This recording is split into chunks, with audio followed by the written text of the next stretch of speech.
Esta es la historia de la confabulación que se le escapó a Dan Brown.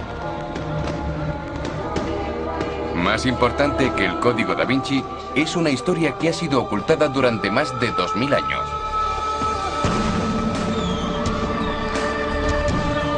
Data del origen mismo del cristianismo. Y si es cierta, convulsionaría las creencias de los cristianos. Es la historia de los parientes de Jesús, las personas que compartieron su linaje. En este documental descifraré la Biblia y otros textos antiguos para revelar por primera vez la auténtica historia de la familia de Jesús. Creo que Jesús tuvo hermanos y hermanas, primos, tíos, tías y sobrinos. Una gran familia que existió al menos durante 300 años después de su muerte y tuvo un papel crucial en el establecimiento del cristianismo. Creo también que el mensaje original fue considerado demasiado peligroso para la nueva religión y que la Iglesia oficial absorbió su movimiento e intentó borrarlos de la historia. La familia secreta de Jesús.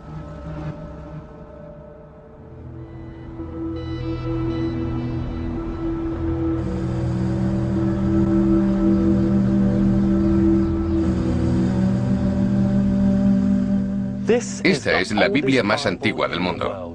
Tiene 1600 años y contiene una versión completa del Nuevo Testamento. Es el registro más completo de los orígenes del cristianismo. Las palabras fundacionales de la nueva religión, pronunciadas por Jesús y sus seguidores. Para mucha gente es literalmente la palabra de Dios. Pero diseminadas por las páginas de este libro, hay algunas desconcertantes referencias a un grupo de gente incluso más próxima a Jesús, su familia humana y sus compañeros más cercanos. Pero apenas se les menciona, casi como si no existieran.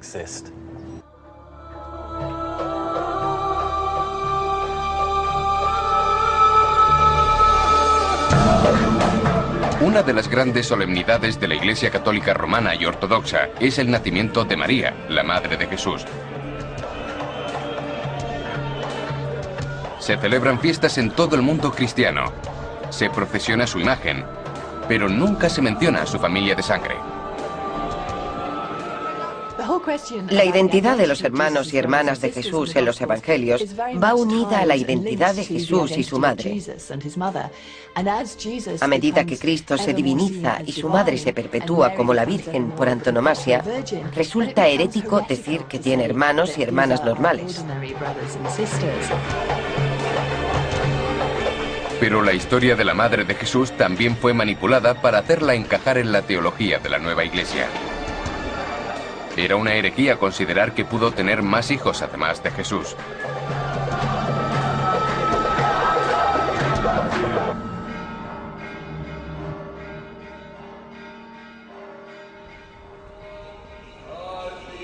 La iglesia de la Natividad en Belén está construida sobre el supuesto lugar donde nació Jesús.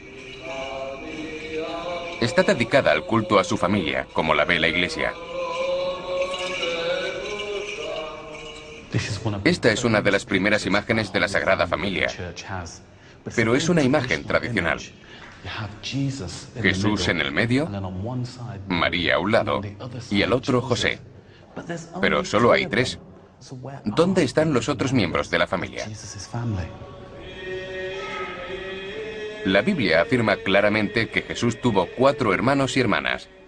Incluso nombra a algunos de ellos. ¿No es este el carpintero, hijo de María y hermano de Santiago, de José, de Judas y de Simón? ¿No están también aquí con nosotros sus hermanas?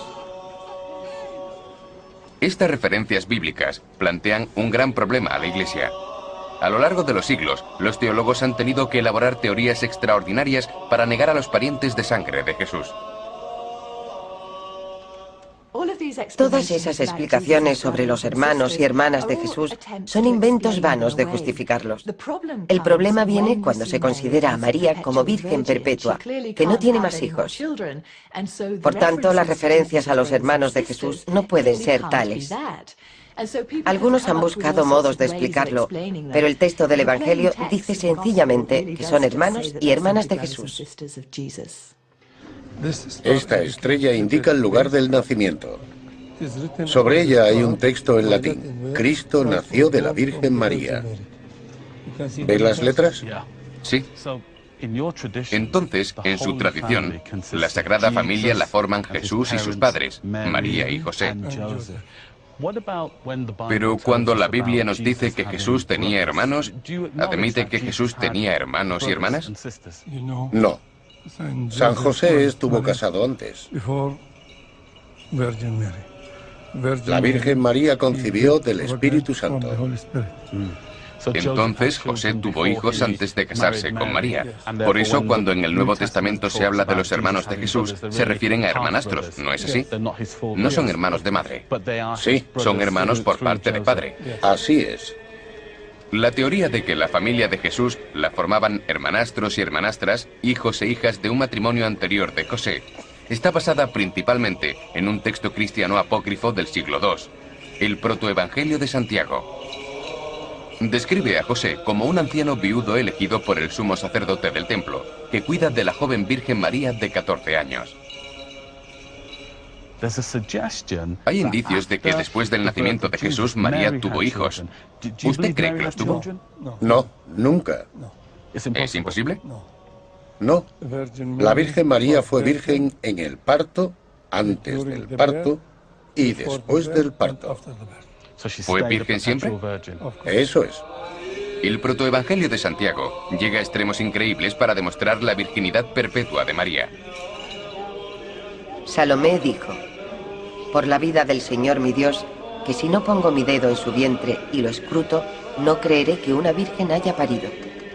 La comadrona entró y dijo a María: disponte a dejar que ésta haga algo contigo. Salomé puso su dedo en el vientre de María, después de lo cual lanzó un alarido exclamando: pobre de mí, por mi incredulidad impía. Curiosamente, en el siglo V, el Protoevangelio de Santiago fue condenado por herético. San José nunca yació con ella. Nunca. ¿Usted diría que la tradición cristiana que afirma que tuvieron hijos está equivocada? Sí, claro. ¿Dios los juzgará por ello? Quizá.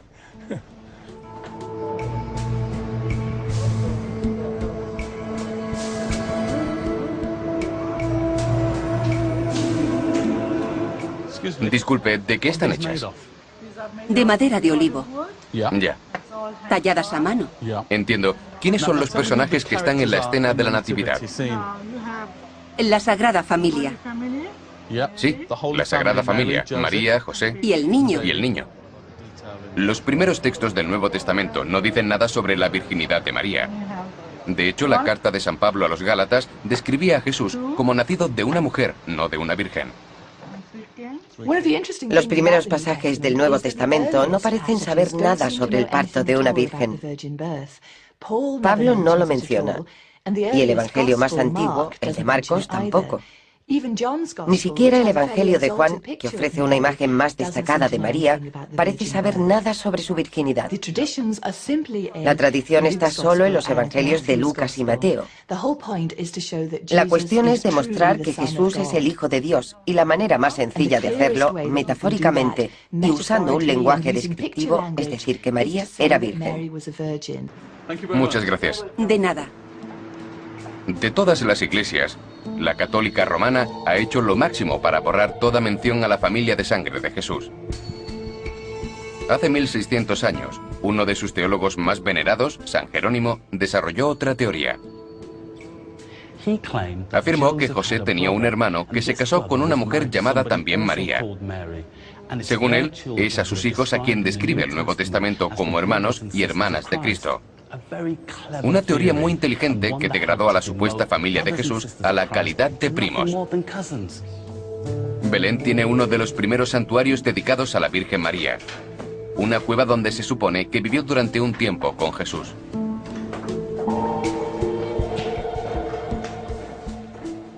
La tradición dice que poco después del nacimiento de Jesús, la Sagrada Familia llegó aquí, donde la Virgen estuvo amamantando al niño.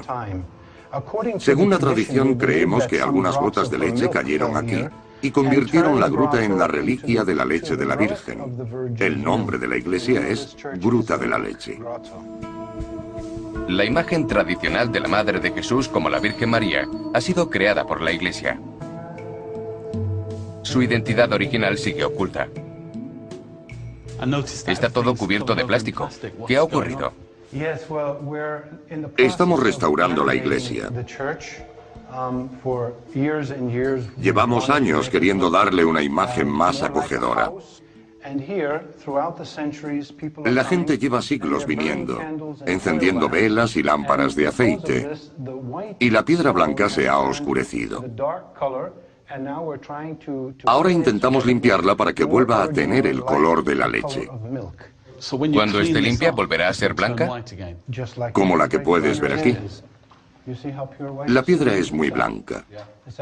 Es un blanco puro, y cuanto más te adentras, más blanca es. Es verdad. Hace unos años vino una mujer de Vietnam. Hizo una foto de Nuestra Señora amamantando, y al revelarla, aparecieron 2 gotas de leche. Vaya. Entonces, en su tradición, no existe la posibilidad de que María tuviera más hijos después de Jesús. ¿Se considera una herejía? Yo no estoy aquí para hablar de herejías, yo hablo de la iglesia. La iglesia nos enseña lo que se supone que debemos creer. Para eso tenemos los dogmas y las enseñanzas de los antiguos padres, que combatieron todos esos problemas heréticos de la iglesia.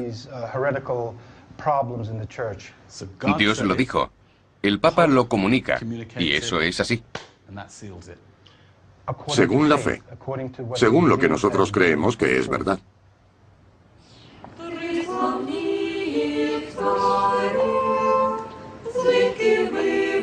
En los últimos 2000 años, la Iglesia ha convertido a María, de una campesina judía de 14 años, en figura destacada del culto cristiano. De Virgen Perpetua pasó a ser la Madre de Dios. Después, en 1854, el Papa anunció que había sido concebida inmaculada. Es la reina de los ángeles, la reina de los apóstoles, de los profetas, de todos los santos, la reina de los confesores, de las vírgenes, de los mártires. De toda la creación de Dios, es la criatura más importante elegida por Él para ser la madre de su único hijo. Es la número 1. Junto a Dios, sí.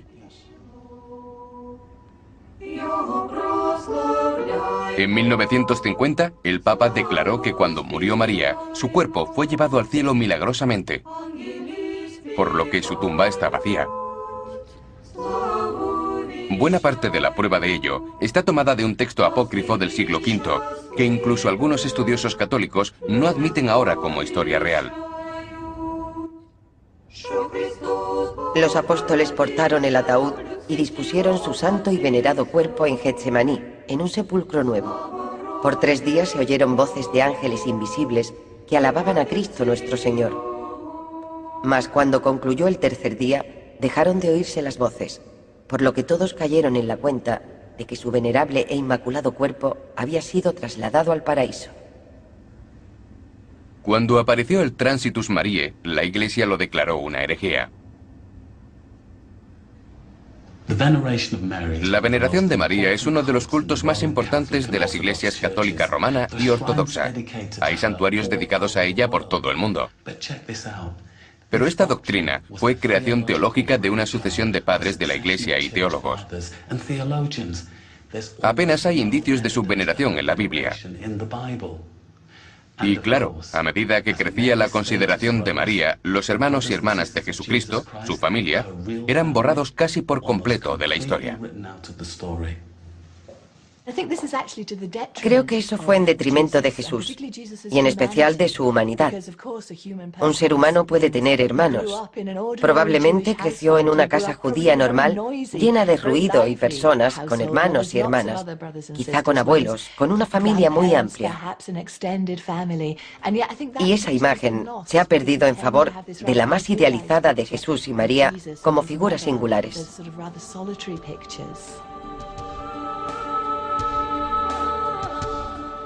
Hay una teoría alternativa sobre el árbol genealógico de Jesús. Dice que como cualquier otro judío del siglo I, tuvo una familia. Una madre, un padre, 4 hermanos, Santiago, José, Simón y Judas. Y al menos 2 hermanas, María y Salomé.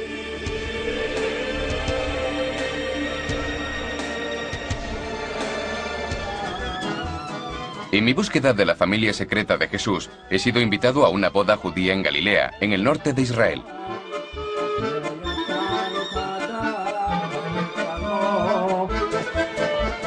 Hace 2000 años hubo otra boda en Galilea, un acontecimiento especial recogido en la Biblia, las famosas bodas de Caná.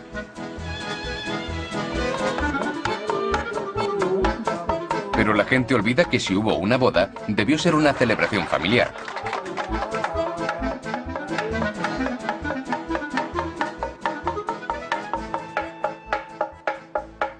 Uno de los milagros más memorables de los evangelios es la historia del agua convertida en vino, donde Jesús se presenta como un hombre que tiene poderes milagrosos y puede hacer lo que ningún otro. Cuando se oye la historia en catequesis o en un sermón dominical, siempre se pone el acento en el simbolismo, la transformación del agua en vino. Pero ese no es el cuadro completo. Se suele olvidar que Jesús hizo el milagro en una reunión familiar, en una fiesta nupcial. Y ocurrió en Caná de Galilea. La Biblia nos cuenta que Jesús y su madre estuvieron allí, y que ella parecía ser la anfitriona. Pero no se dice nada de los otros invitados. Su identidad ha permanecido oculta durante 2000 años. Hola. Hola. Vengo de la iglesia y el sacerdote me ha dicho que habla mi idioma y que podría ayudarme. No lo hablo muy bien. Bueno, Puedo contarte lo que sé por mi padre, por mi abuelo, porque ellos fueron sacerdotes y mi bisabuelo construyó la iglesia. me interesa la historia de las bodas de Caná. ¿Quiénes fueron los invitados? Ciudadanos de aquí, de Caná. Eran judíos. Jesús llegó con sus discípulos y con su madre porque fue invitado. Estamos seguros de que era pariente de los novios, de que había alguna relación de parentesco entre él y la gente de aquí. ¿De la pareja que se casaba? Sí, ¿Jesús era pariente de los novios? parientes de su madre, María. Estamos seguros porque fue invitado a la boda.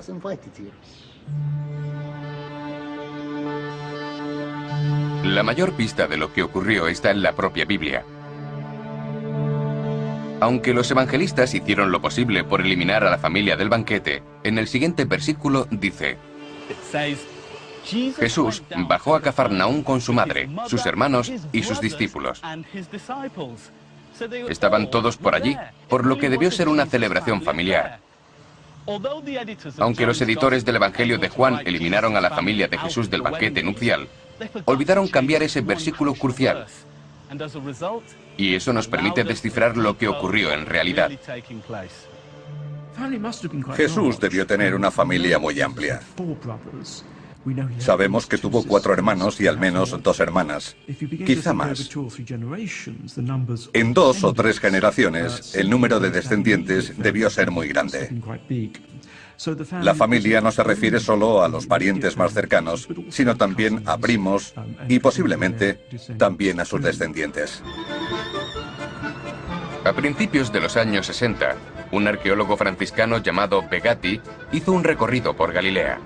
Escribió un libro sobre sus viajes. Buscaba en especial los pueblos en los que pudo vivir la familia de Jesús. Fue guiado por un famoso antiguo autor cristiano. Julio Africano fue un escritor cristiano de principios del siglo III que vivió en Palestina. Nos cuenta un hecho interesante sobre los primeros miembros de la familia de Jesús, a los que llama desposinoi, que significa los que pertenecen al maestro o al soberano. Los llamados desposinoi, debido a su relación con una familia de Sabia que procedía de los pueblos judíos de Nazaret y Cócaba, recorrieron el resto del territorio e interpretaron la genealogía que tenían hasta donde hallaron información. La familia se asentó en Nazaret y Cócaba, que está a pocos kilómetros de Nazaret. El nombre de Cócaba significa estrella en hebreo. Es posible que eligieran deliberadamente un pueblo que tuviera ese nombre, que era uno de los símbolos del Mesías davídico. También relacionaron la palabra Nazaret con la profecía de Isaías del Mesías David, generando la raíz hebrea para la palabra Naatza, Nazaret. Hace 2000 años, la ciudad de Nazaret era un pueblo pequeño. Hoy, una de las iglesias más grandes de Oriente Próximo ha sido construida sobre lo que es, según la Biblia, el hogar familiar de Jesús. Hay indicios de que el terreno familiar continuó siendo trabajado por parientes de Jesús. Los dos nietos de Judas fueron importantes líderes del cristianismo palestino a finales del siglo I y fueron agricultores en Nazaret. El terreno tenía el mismo tamaño que al principio, lo que significa que debió recordarse en el movimiento judio-cristiano. Allí sobrevivieron los parientes de Jesús, los nietos de Judas, que según la carne era llamado su hermano. Se les consideraba pertenecientes a la familia de David. Aquí también se recuerda a otro pariente de Jesús. Oculto tras una verja de hierro, en lo que queda de una antigua iglesia, hay indicios de que la familia de Jesús siguió viviendo aquí más de 200 años después de su muerte. Ahora sabemos que hubo un hombre llamado Conan, martirizado en Turquía en el siglo III. Afirmó ser cristiano de Nazaret y de la familia de Jesús. Soy de la ciudad de Nazaret de Galilea, respondió Conan, y soy de la familia de Cristo, cuya adoración he heredado de mis antepasados. Cuando los monjes excavaron aquí hace 100 años, descubrieron una pequeña gruta supuestamente dedicada al mismo Conan. Ahí parece haber alguien que proviene de Nazaret.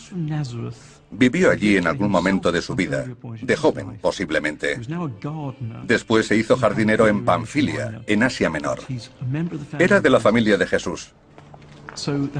Eso también nos indica que en Nazaret seguían viviendo miembros de esa familia, al menos a comienzos del siglo III, cosa de la que no había recuerdo.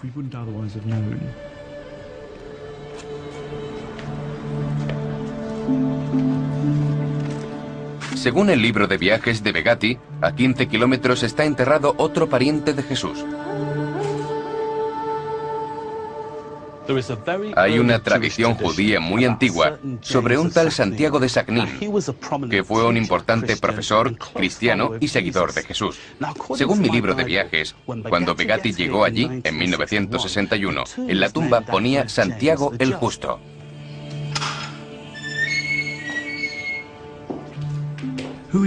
¿Quién es este Santiago de Sagnín? Existe la posibilidad de que el hermano de Jesús, Judas, tuviera dos nietos, cuyos nombres serían Santiago y Soca. Hay muchas posibilidades de que Santiago de Sagnín fuera Santiago, el nieto de Judas, pariente de Jesús. Es posible que este sea el sitio donde fuera enterrado uno de sus parientes.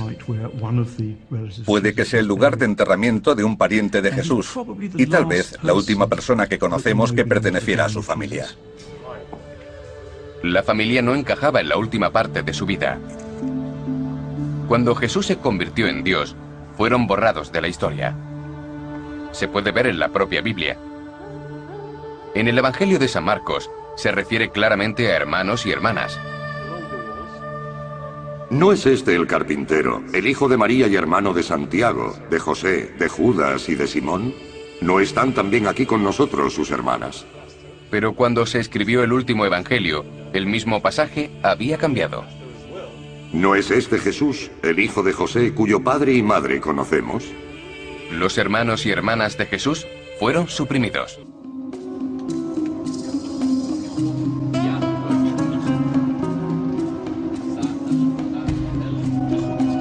Uno de los hechos más controvertidos de la vida de Jesús fue su bautismo, y en especial el papel que tuvo Juan el Bautista.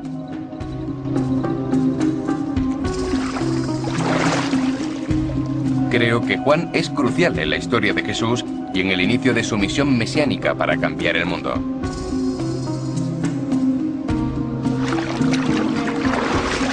Hay pruebas irrefutables que sugieren que Juan y Jesús no solo colaboraron, también estaban emparentados. La gente no suele pensar en esto, pero Jesús y Juan el Bautista eran parientes. Pertenecían a la misma familia, a través de María, la madre de Jesús, e Isabel, la madre de Juan el Bautista. En los evangelios hay una palabra en griego, sungenais, que significa familiar.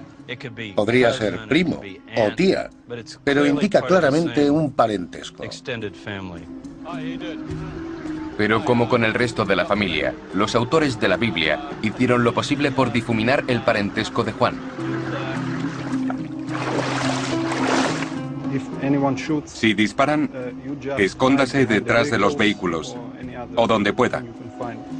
Gracias, eso haré. Hoy, el lugar del bautismo de Jesús es una zona militar acotada en el río Jordán, y se necesita un permiso especial para visitarla. La idea de que Jesús tuviera una familia de sangre resultaba peligrosa para los primeros padres de la Iglesia, porque estaba reñida con su condición divina, por lo que simplemente la eliminaron de la historia.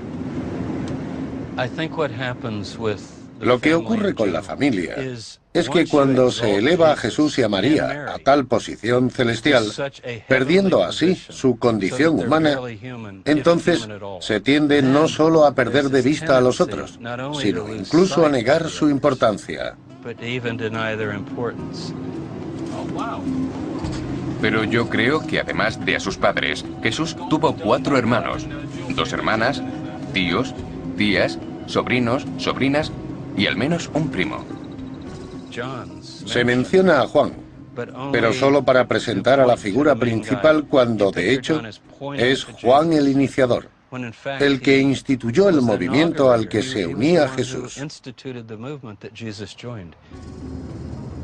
Curiosamente, en la Biblia había un pasaje crucial en el Evangelio de Lucas en el que Jesús habla a una muchedumbre y reconoce el papel clave de Juan. ¿Qué salisteis a ver? ¿Un profeta?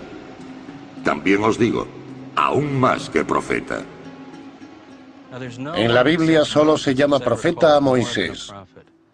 Ser profeta es muy grande. Jesús dice, sí, es un profeta, y aún más que un profeta. Afirma que es el mensajero de quien está escrito que vendrá para preparar el camino al Señor. A continuación, en el mismo pasaje, Jesús resalta aún más la importancia de Juan. Os digo que entre los nacidos de mujeres, ninguno es mayor que Juan. Pero la idea de que Juan Bautista pudiera ser más grande que Jesús era demasiado incómoda para los autores de la Biblia, por lo que añadieron una frase extra para rebajar a Juan. Una frase que no existía en la primera fuente. Os digo que entre los nacidos de mujeres, ninguno es mayor que Juan, mas el más pequeño en el reino de los cielos es mayor que él. Un editor pío añadió rápidamente como glosa: pero el menor en el reino es mayor que Juan. Yo dudo que Jesús dijera eso. Jesús, siendo bautizado por Juan, se sitúa en una especie de relación de discípulo con él. Eso puede sorprender a la gente porque pensará que debería ser al revés. Pero cuando le preguntan a Jesús por Juan, es lo que dice.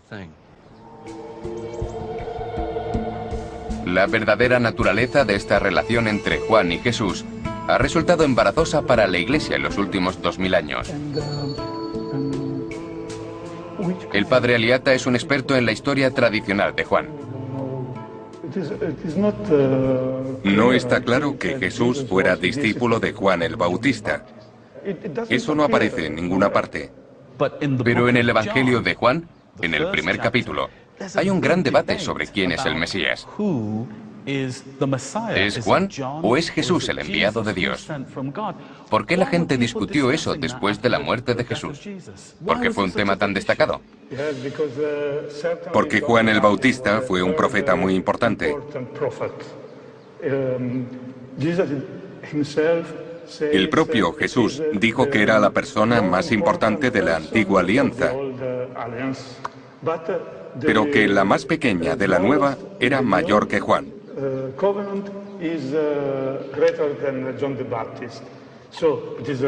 Fue una figura clave, pero mucho más lo era el nuevo mensaje que Jesús estaba dando al mundo.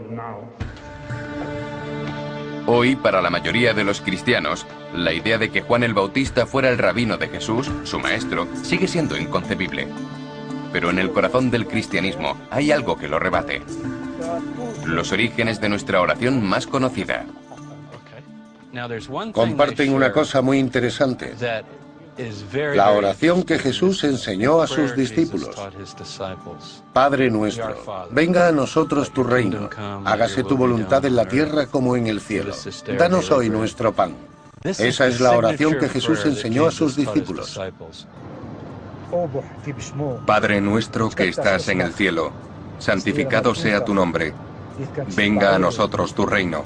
El Evangelio de Lucas presenta el Padre Nuestro con los discípulos de Jesús, pidiéndole que les enseñe a rezar como lo había hecho Juan. Perdona nuestras ofensas, como también nosotros perdonamos a los que nos ofenden. Y no nos dejes caer en la tentación. Esto se puede interpretar como Juan enseñó a sus discípulos a orar. Enséñanos también tú a nosotros. Quizá una oración diferente. Pero si nos atenemos al griego también puede significar enséñanos esa oración que Juan enseñó a sus discípulos. Si nos fijamos en los elementos de la oración, podemos llegar a la conclusión de que Jesús y Juan compartieron esa plegaria como lo que yo llamaría el núcleo de su mensaje. Y líbranos del mal. Amén. Desde que Jesús fuera declarado Dios, la Iglesia ha luchado con el equilibrio entre sus naturalezas humana y divina. Y ha ganado esta última.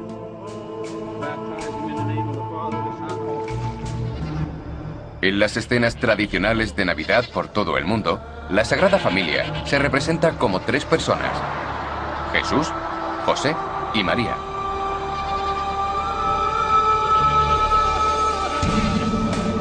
Pero en el desierto de Judea hay un monasterio antiguo que contiene un icono con un misterioso cuarto miembro de la Sagrada Familia. Hola, ¿es usted un sacerdote? Busco unas imágenes de la huida a Egipto de la Sagrada Familia.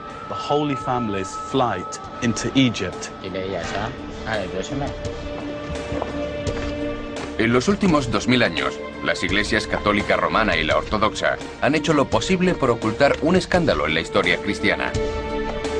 Tiene que ver con la familia de sangre de Jesús, y en concreto, con el papel del hermano mayor, Santiago. Ya. ¿Quiénes son esas personas? María. ¿María? Jesucristo. Jesús, sí. Y Jacobo. ¿O Santiago? ¿Quién es Santiago?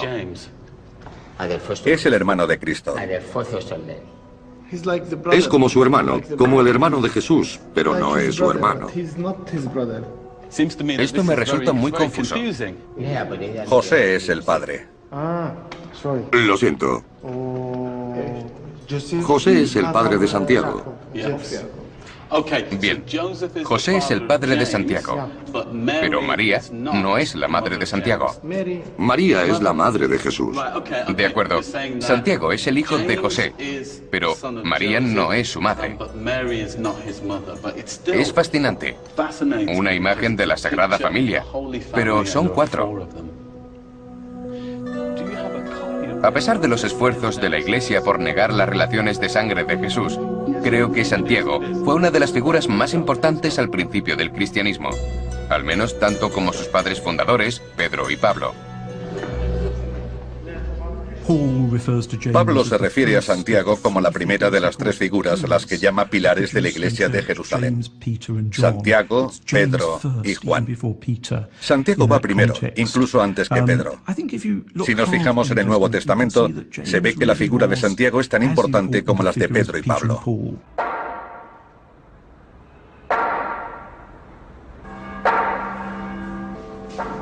En Jerusalén hay una catedral armenia dedicada a la memoria del hermano de Jesús, Santiago. Se supone que fue construida sobre su tumba.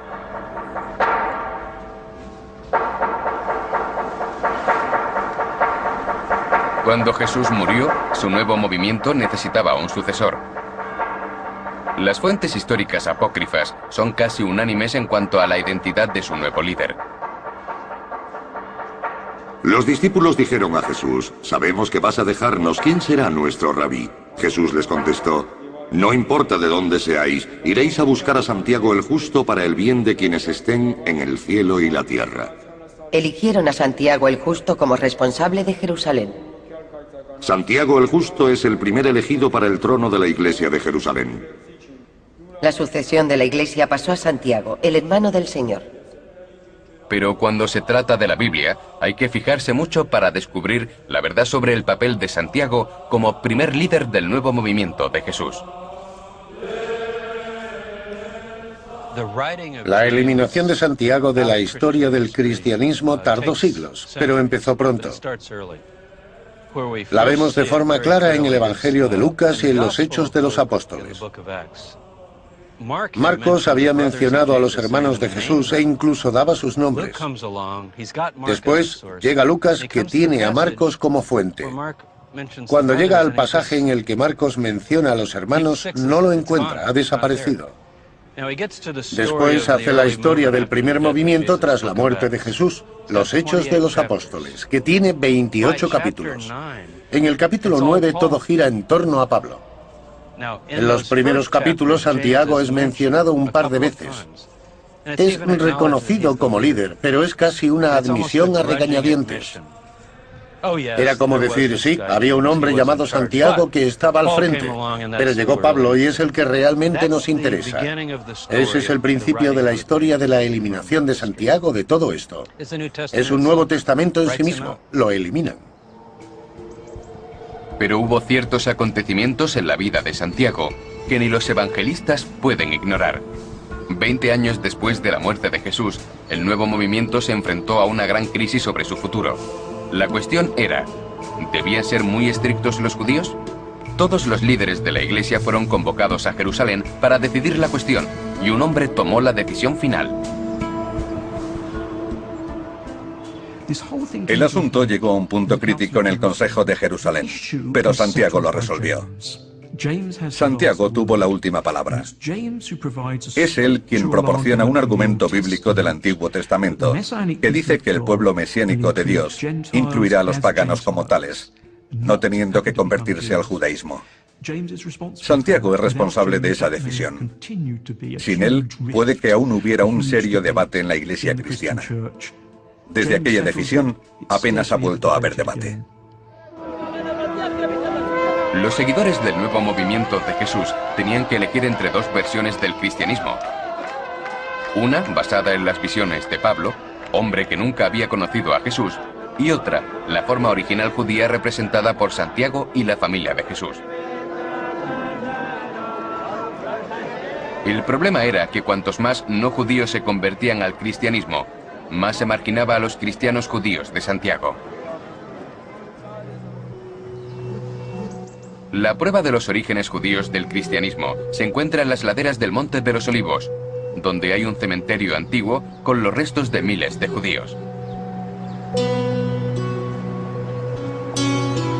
En 1953, durante unas obras, apareció un enorme complejo de tumbas del siglo I. Se especuló incluso con que podían contener los huesos de algún miembro de la primera iglesia.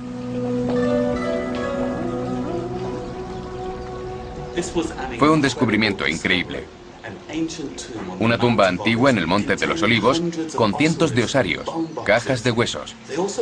También encontraron inscripciones de nombres bíblicos antiguos, nombres como Simón, Marta, María, José e incluso Jesús.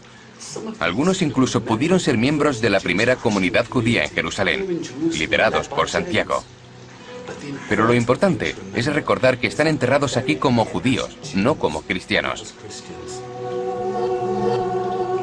Algunos de los osarios tienen cruces. Una teoría dice que cristianos posteriores las grabaron en un intento de cristianizar a sus ocupantes judíos. El judaísmo se hizo muy impopular después de la Gran Guerra Romana. A los judíos se les grabó con impuestos, y si alguien se reconocía judío no obtenía una respuesta favorable. Se les consideraba enemigos ocultos del emperador y del imperio. Y la Iglesia se disoció de los judíos. Si le hubiéramos preguntado a Santiago quién era, él habría dicho, un judío, seguidor del Dios de Abraham y seguidor de mi maestro, mi hermano Jesús. Pero unos años después, ante la misma pregunta, hubiera dicho, soy un cristiano que cree en el Cristo celestial, en la Virgen María como Madre de Dios. Y no habría hablado de familia, se habría perdido. Era totalmente irrelevante para lo que yo llamaría una nueva religión. Un acontecimiento resultó catastrófico para Santiago y el control de la primera iglesia por parte de los cristianos judíos. En el 70 después de Cristo, tras una sangrienta revuelta, los romanos tomaron Jerusalén y destruyeron el centro de su fe, el gran templo judío. El arqueólogo israelí Ronnie Reich lleva 30 años investigando este desastroso acontecimiento. La destrucción del templo de los judíos sería el equivalente a la de la Meca para los musulmanes. El punto central de su fe desapareció. Sí, eso es. Podríamos decir que sería un catastrófico fin del mundo para ellos. Tenemos la inscripción de Flavio Josefo en un libro de historia de la guerra judía contra Roma. Nos cuenta que los romanos entraron en la zona residencial de Jerusalén y que ríos de sangre apagaban las llamas del incendio. Había mucha sangre. En una casa, a la que llamamos Casa Quemada, encontramos los huesos del brazo de una joven de unos 25 años. Solo el brazo hasta el codo.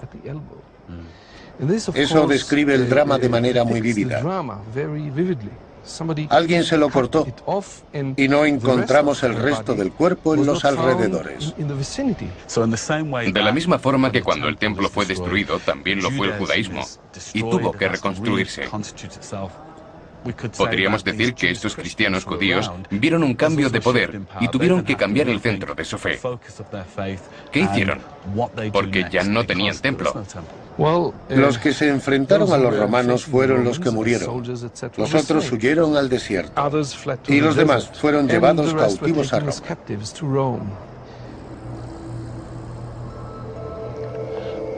La destrucción del templo y de Jerusalén fue un duro golpe para el control de la familia de Jesús sobre el nuevo movimiento cristiano.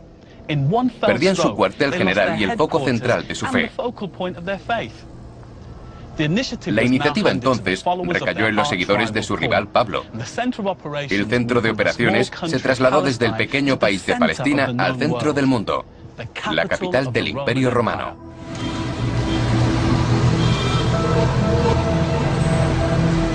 Los tesoros sagrados del Templo de Jerusalén desfilaron por las calles de Roma, y el acontecimiento fue inmortalizado en el famoso Arco de Tito. El oro saqueado fue usado para pagar el monumento por excelencia de Roma, el Coliseo. La caída del judeocristianismo de Santiago se había completado, y Pablo y sus seguidores se hicieron con el nuevo movimiento. Cuando el centro de la fe cristiana se desplazó a Roma, el ingente número de conversos fue la sentencia de muerte para el poder de la familia de Jesús sobre el nuevo movimiento.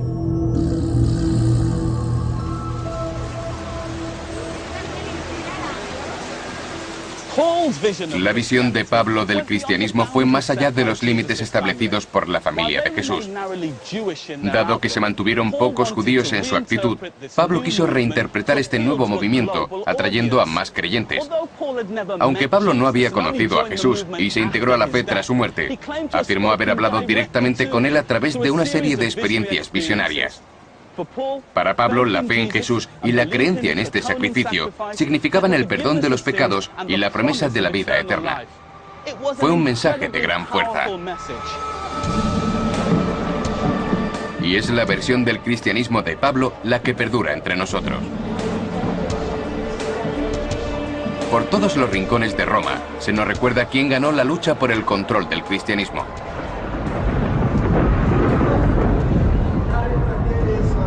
A los perdedores, Santiago y la familia de Jesús, no se les ve por ninguna parte. Los ganadores escribieron la historia del nuevo movimiento. Hace 100 años, el Vaticano fundó un instituto para salvaguardar a la Biblia de las falsas interpretaciones.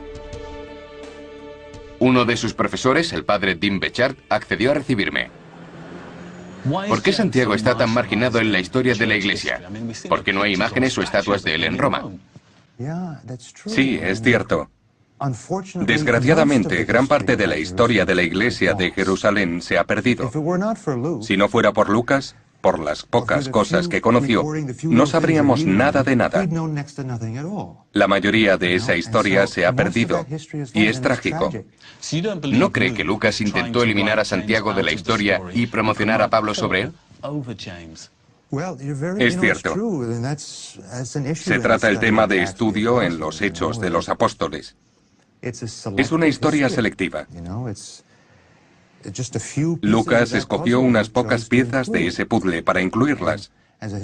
Yo, como historiador, intento ser tan objetivo como me es posible y hago una lectura y una interpretación críticas de las pruebas, pero no parto de sospechas sobre la tradición.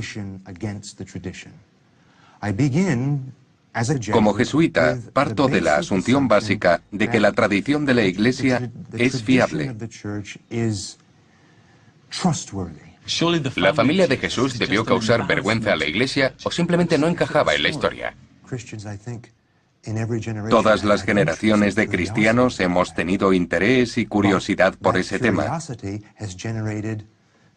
Pero esa curiosidad ha generado imágenes e historias descabelladas e imaginarias sobre la familia de Jesús.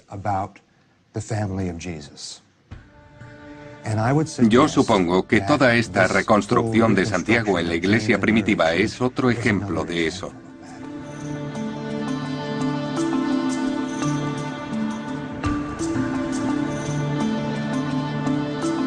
Estoy convencido de que Santiago dirigió el nuevo movimiento de Jesús durante 30 años hasta su muerte, y que el control de la familia de Jesús sobre la iglesia de Jerusalén duró otros 50 años, hasta que desapareció finalmente de los registros históricos.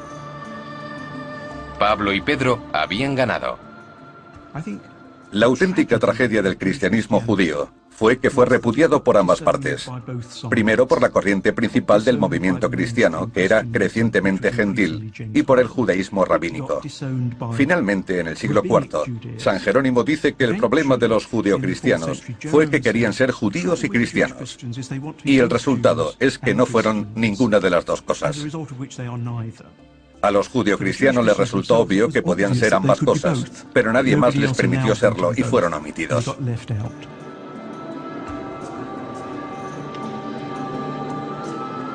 En la iglesia de San Pablo, a extramuros de Roma, construida sobre la tumba de Pablo, hay retratos de todos los papas, desde el principio de la iglesia hasta nuestros días, con una ausencia llamativa: Santiago, aunque fue el primer obispo cristiano.